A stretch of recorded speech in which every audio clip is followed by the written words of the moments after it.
Welcome to 99 TV. నేను లక్ష్మి. దేశవ్యాప్తంగా ఉన్న కోట్లాది మంది గ్యాస్ వినియోగదారులకు కేంద్ర ప్రభుత్వం ఊహించని షాక్ ఇచ్చింది. ముఖ్యంగా పేద ప్రజల పాలిట ఒక బిగ్ బాంబ్ పేల్చింది. ఇప్పటి వరకు సబ్సిడీపై ఎల్పీజీ సిలిండర్లను పొందుతున్న మిలియన్ల కొద్దీ కుటుంబాలకు ఇదొక బ్యాడ్ న్యూస్ అనే చెప్పుకోవాలి. అవును, కేంద్ర ప్రభుత్వం తీసుకున్న నిర్ణయం ఇప్పుడు దేశవ్యాప్తంగా పెను సంచలనంగా మారింది. అసలు సెంట్రల్ గవర్నమెంట్ తీసుకున్న ఆ డెసిషన్ ఏంటి? ఉజ్వల యోజన లబ్ధిదారులపై దీని ఇంపాక్ట్ ఎలా ఉండబోతుంది? ప్రతి ఇంట కూడా ప్రతిరోజు ఉదయం మొదలయ్యేది వంటింటి గ్యాస్ పొయ్యి వెలిగించడంతోనే. ఆ గ్యాస్ సిలిండర్ ధరలు సామాన్యుడి బడ్జెట్ ను ఎప్పుడూ టెన్షన్ పెడుతూనే ఉంటాయి. ఇలాంటి తరుణంలో కేంద్ర ప్రభుత్వం నుండి ఒక మైండ్ బ్లోయింగ్ అప్డేట్ వచ్చింది. అది సంతోషాన్నిచ్చే అప్డేట్ కాదు, సామాన్యుడి జేబుకి చిల్లు పెట్టేలా ఉన్న చేదు నిజం. అదే లిమిటెడ్ గ్యాస్ సబ్సిడీ రూల్. ఇకపై గ్యాస్ సబ్సిడీ అందరికీ ఎల్లప్పుడూ రాదు. దానికి ఒక కఠినమైన డెడ్ లైన్, ఒక సీలింగ్ లిమిట్ సెట్ చేసింది మోదీ గవర్నమెంట్. ఈ కొత్త నిబంధన ప్రకారం ఏడాదికి కేవలం 4 సిలిండర్లను మాత్రమే సబ్సిడీ లభిస్తోంది.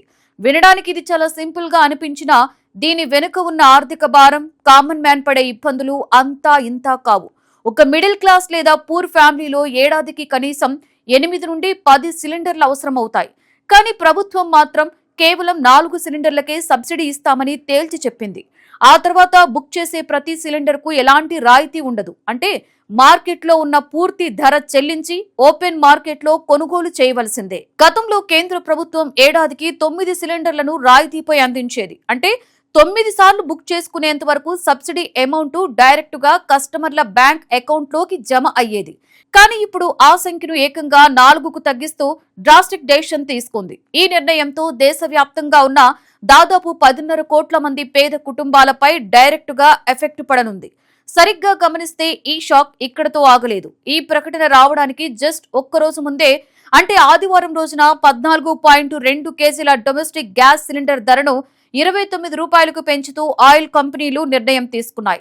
ధర పెరిగిన బాధ నుండి కోలుకోకముందే మరుసటి రోజే సబ్సిడీ కోత విధిస్తూ పెట్రోలియం మినిస్ట్రీ అధికారిక ప్రకటన విడుదల చేసింది.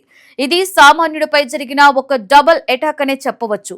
ప్రభుత్వం ఎందుకు ఇలాంటి కఠినమైన నిర్ణయాలు తీసుకోవాల్సి వచ్చింది? ఈ ప్రశ్న ప్రతి ఒక్కరి మైండ్ లో రన్ అవుతోంది. దీని వెనుక ఉన్న అసలు కారణం క్రూడ్ ఆయిల్ ప్రైసెస్, ప్రభుత్వ రంగ చమురు కంపెనీల నష్టాలు. ప్రస్తుతం ప్రభుత్వ రంగ ఆయిల్ మార్కెటింగ్ కంపెనీలు భారీగా నష్టపోతున్నాయి. ప్రతి 14.2 కేజీల ఎల్పీజీ రీఫిల్ పై ఆయిల్ కంపెనీలు దాదాపుగా 700 రూపాయల వరకు నష్టాన్ని చవిచూస్తున్నాయి. కేవలం గ్యాస్ మాత్రమే కాదు, పెట్రోల్ పై లీటర్కు 6 రూపాయలు, డీజిల్ పై లీటర్కు ఏకంగా 30 రూపాయల వరకు నష్టపోతున్నాయి. ఈ భారీ ఫైనాన్షియల్ లాస్ క్రైసిస్ నుండి బయటపడడానికి నష్ట నివారణ చర్యల్లో భాగంగానే కేంద్ర ప్రభుత్వం ఈ కొత్త గైడ్ లైన్స్, రెగ్యులేషన్స్ ని అమల్లోకి తీసుకొచ్చింది. ఈ కొత్త సిస్టమ్ ప్రకారం ప్రధానమంత్రి ఉజ్వల యోజన లబ్ధిదారులు సంవత్సరంలో 4 రీఫిళ్ల వరకు మాత్రమే ఒక్కో సిలిండర్ కి 300 రూపాయల సబ్సిడీని పొందనున్నారు. ఈ 4 సిలిండర్ల కోట కంప్లీట్ అవగానే 5వ సిలిండర్ నుండి ఎలాంటి సబ్సిడీ రాదు. ఈ పథకం యొక్క హిస్టరీని, గడిచిన కొన్నేళ్లుగా జరిగిన మార్పులను ఒకసారి మనం అనలైజ్ చేస్తే ఈ నిర్ణయం ఎంత పెద్ద టర్నింగ్ పాయింటో అర్థమవుతోంది. దేశంలో కట్టెల పొయ్యిల వల్ల మహిళలు పడుతున్న ఆరోగ్య సమస్యలకు చెక్ పెట్టడానికి, క్లీన్ ఎనర్జీని ప్రమోట్ చేయడానికి కేంద్ర ప్రభుత్వం 2016లో ఉత్తరప్రదేశ్లోని బల్దియాలో ప్రధానమంత్రి ఉజ్వల యోజన స్కీమ్ ని అత్యంత ప్రతిష్టాత్మకంగా ప్రారంభించింది. ఈ స్కీమ్ పేద ప్రజల్లో ఎంతో పాపులారిటీని సంపాదించుకుంది. ఆ తర్వాత ఆగస్టు 2021 నుండి కనెక్షన్స్ తో పాటుగా మొదటి సిలిండర్ ఉచితంగా అందించే ఫెసిలిటీని కూడా తెచ్చారు. ఉచితంగా ఒక్క స్టవ్ ని కూడా డిస్ట్రిబ్యూట్ చేశారు. కాలం గడుస్తున్న కొద్దీ ఈ సబ్సిడీల భారం ప్రభుత్వంపై పడింది.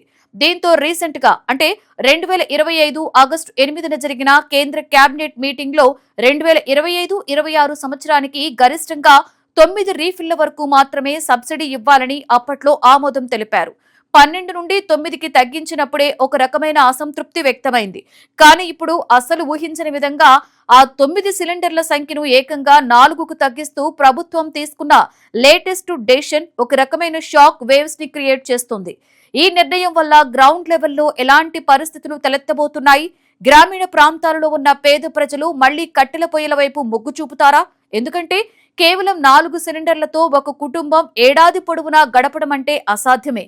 మిగిలిన 6 లేదా 7 సిలిండర్లను మార్కెట్లో ఉన్న పూర్తి ధర పెట్టి, అంటే దాదాపుగా 1000 రూపాయలకి పైగా ఖర్చు చేసి కొనుగోలు చేసే కెపాసిటీ ఆయా పేద కుటుంబాలకు ఉందా?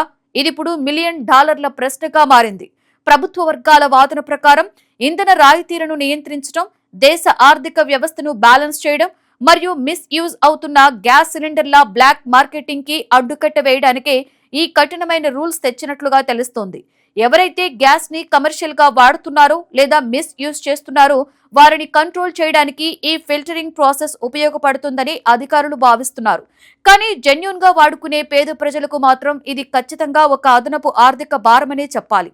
ఈ గ్యాస్ ధరల పెరుగుదల మరియు సబ్సిడీల కోత వల్ల రాబోయే రోజుల్లో నిత్యావసర వస్తువుల ధరలు కూడా పెరిగే ఛాన్స్ ఉందనే ఆందోళన వ్యక్తమవుతోంది. ఎందుకంటే ఎనర్జీ కాస్ట్ పెరిగినప్పుడు దాని ఇంపాక్ట్ ట్రాన్స్పోర్ట్ మరియు ఇతర సెక్టార్లపై పడడం సహజమే. దేశవ్యాప్తంగా ఉన్న 10.5 కోట్ల మంది ఉజ్వల యోజన లబ్ధిదారులు ఇప్పుడు ఈ కొత్త రూల్స్ తో తమ వంటింటి బడ్జెట్ ను ఎలా రీప్లాన్ చేసుకోవాలో తెలియక తలలు పట్టుకుంటున్నారు. ఒకవైపు పెరుగుతున్న సిలిండర్ ధరలు, మరొక వైపు క్రమంగా తగ్గుతున్న సబ్సిడీల కోట.